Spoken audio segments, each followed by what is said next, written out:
샬롬, 이동춘 목사입니다. 오늘도 여러분의 삶이 주님의 평안으로 가득하시길 기원하며 하나님의 말씀을 나누겠습니다. 오늘 주시는 말씀은 전도서 1장 8절의 말씀입니다. 모든 만물이 피곤하다는 것을 사람이 말로 다 말할 수는 없나니 눈은 보아도 족함이 없고 귀는 들어도 가득 차지 아니하도다. 아멘. 전도서 1장 8절 말씀을 본문으로 피곤하게 하는 세상에 선언하는 세 가지라는 제목으로 말씀을 나누도록 하겠습니다. 사는 것이 행복하십니까? 아니면 피곤하십니까? 무엇을 기준으로 삼느냐? 우선순위가 무엇이냐에 따라 판단은 달라질 것입니다. 우선순위가 직장이냐, 가정이냐, 일이냐, 돈이냐, 여가냐, 현재냐, 미래냐에 따라 행복과 피곤에 대한 판단은 갈립니다. 돈으로 따지자면 수입이 쏠쏠하면 행복함이 커지고 수입이 시원치 않으면 고단감이 커집니다.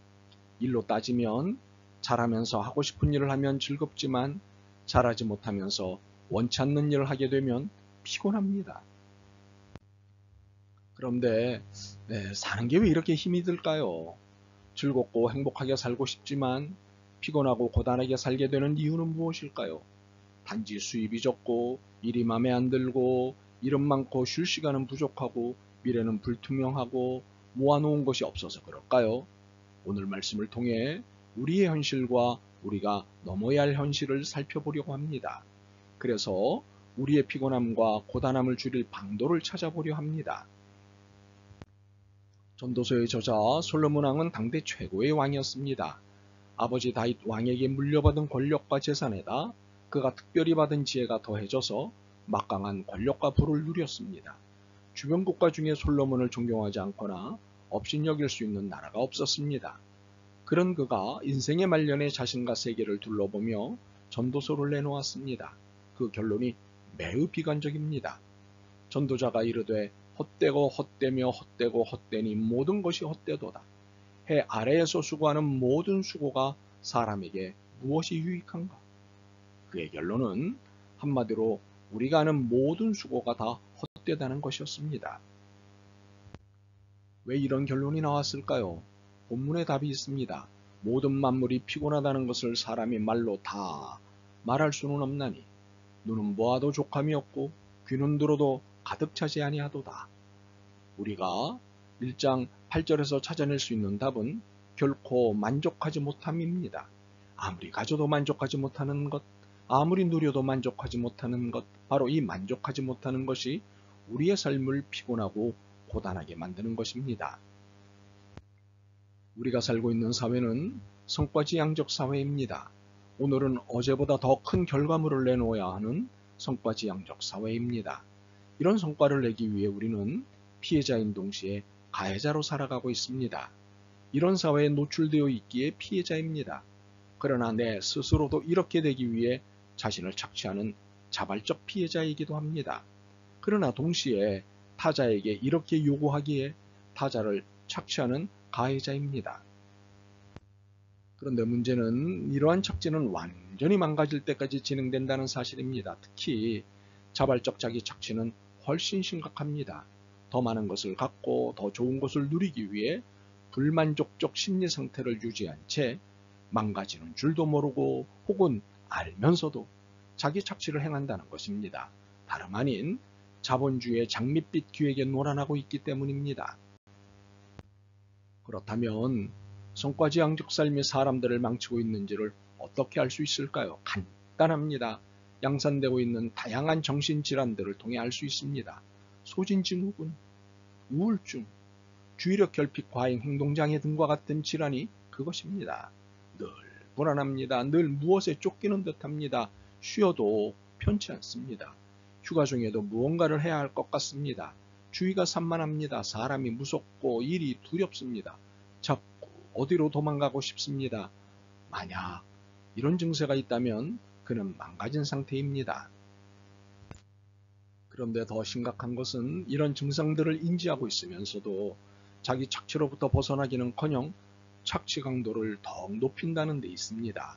소위 해장술 하듯 일은 일로 풀어야 한다며 더욱 일에 몰두합니다. 문제는 돈이 해결해 준다며 돈에 더욱 집착합니다. 그러나 이는 가지면 다 해결된다고 하는 성과 만능주의를 학습시키는 자본주의의 장밋빛 기획에 놀아나는 꼴입니다. 우리는 소위 성공신화에 빠져 있습니다. 그래서 늘 도전하지 않으면 아무것도 없다. 실패는 있어도 좌절은 없다. 세상은 넓고 할 일은 많다.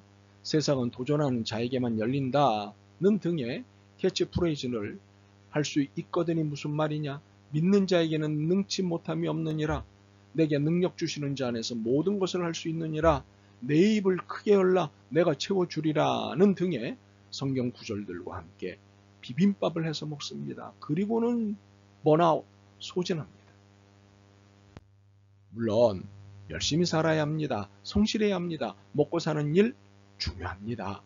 누리며 사는 것도 필요합니다. 사람 노릇도 해야 하고 부모 노릇도 해야 하고 자식 노릇도 해야 하고 어른 노릇도 해야 합니다. 100세 시대의 은퇴는 이루고 여유를 갖는 것은 쉽지 않습니다. 다 압니다. 그런데 이 모든 것이 우리의 인생을 망가뜨리면서 얻어내야 하는 것이라면 과연 의미가 있을까요? 우리는 하나님의 신성한 존재입니다. 하나님의 존귀한 존재입니다. 그런데 우리는 이 신성함과 존귀함에서 벌거벗겨진 상태가 되었습니다. 쓸모있는 존재가 되려고 하다 쓸모없는 상태가 되고 말았습니다. 폼나게 살아보려고 악착같이 돈을 모으다 자신의 과잉 착취로 인해 병이 나버리고 말았습니다. 과연 이것이 정상일까요? 정상이 아닙니다. 정작 삶의 에너지인 기쁨과 행복을 소진시키는 자본주의의 탈진 기획은 정상적이지 않습니다. 이렇게 살다가 의미 없이 죽을 것입니다. 그래도 어쩔 수 없다면 할 말은 없습니다. 그러나 우리가 이렇게 되려고 사는 것은 아니지 않습니까? 피곤과 고단함을 만들어내는 나 자신과 세상에 대해 시비를 해야 되지 않겠습니까? 하나님의 신성하고도 존귀한 존재로 되돌아가야 하지 않겠습니까? 후손들을 위해서라도 말입니다. 우리들 중 누구라도 망가진 삶을 유지하고 싶지는 않을 것입니다. 문제는 과연 이 착취의 굴레를 벗어날 수 있느냐는 것입니다. 벗어날 수 있을까요? 아니요. 벗어나야 합니다. 벗어나야 살 수 있기 때문입니다. 그렇다면 어떻게 벗어날 수 있을까요? 무엇보다도 무엄먼 노릇과 돈을 연계시키는 풍조에서 해방을 선언하는 것입니다. 사람 노릇, 어른 노릇, 부모 노릇, 자식 노릇은 돈으로 하는 것이라는 풍조에 동의하지 않는 것입니다. 돈으로가 아닌 사람답게 살고 어른답게 살고 부모답게 살고 자식답게 사는 것을 선언하는 것입니다. 그것은 경건하고 분수에 맞게 사는 것입니다. 그래서 돈이 사람 노릇하는 못된 자본주의 놀이를 몰아내야 합니다. 그 다음으로는 성과지향적 기획과 자기 착취로부터 자유를 선포하는 것입니다. 이를 위해 자본주의적 성공과 실패 개념을 버려야 합니다. 순위를 조장하는 경쟁에 저항해야 합니다. 소비의 단가를 낮추고 당당함의 수준을 높이는 것입니다. 지출의 불필요함을 정확히 찾아내고 여유를 누리는 것입니다. 마지막으로 자기 소비는 줄이고 필요 나눔은 늘려가는 것입니다. 이는 소비 방식을 이기적 방식에서 이타적 방식으로 바꾸는 것입니다. 불필요한 내 소비를 줄일수록 이웃 나눔이 늘어날 수 있습니다. 우리는 삶을 피곤하게 만드는 세상을 살고 있습니다. 결코 정상적이 아닙니다. 혹시 이런 비정상적인 세상을 당연한 세상인 듯 살아가거나 체념하며 살아가는 것은 기독교적이 아닙니다. 주님의 좁은 길을 따라 산다는 것은 옳지 않은 것에 저항하는 것이고 그러한 분위기를 바꾸는 것입니다. 그러므로 우리의 인생을 피곤하게 하는 이 세상과 나 자신에 대해 앞서 제시한 세 가지를 선언하고 실천해야 합니다. 무엄먼 노릇과 돈을 연계시키는 풍조에서 해방을 선언하는 것, 성과지향적 기획과 자기 착취로부터 자유를 선포하는 것, 자기 소비는 줄이고 필요 나눔을 늘려가는 것, 이 세 가지입니다. 물론 쉽지 않을 것입니다. 이 사악한 성이 너무도 견고하기 때문입니다. 그러나 피곤한 인생에서 벗어날 길이 이것이라면 어찌하겠습니까? 한번 해봅시다. 이렇게 해야 돈이 아닌 하나님을 섬기는 삶을 살 수 있습니다. 이렇게 해야 피곤한 인생에서 벗어날 수 있습니다. 자, 한번 해봅시다. 아멘. 주님, 너무 열심히 살아서 자신이 너무 무능력해서 인생이 피곤한 줄 알았습니다. 돈과 성과주의와 이기심의 노예로 산 것이 피곤의 이유였음을 깨달았습니다. 저희를 노예로 만드는 이 모든 사상과 제도에 저항하겠습니다. 도와주옵소서. 예수 그리스도의 이름으로 기도드립니다. 아멘. 오늘도 여러분의 믿음과 삶을 응원합니다. 사랑합니다.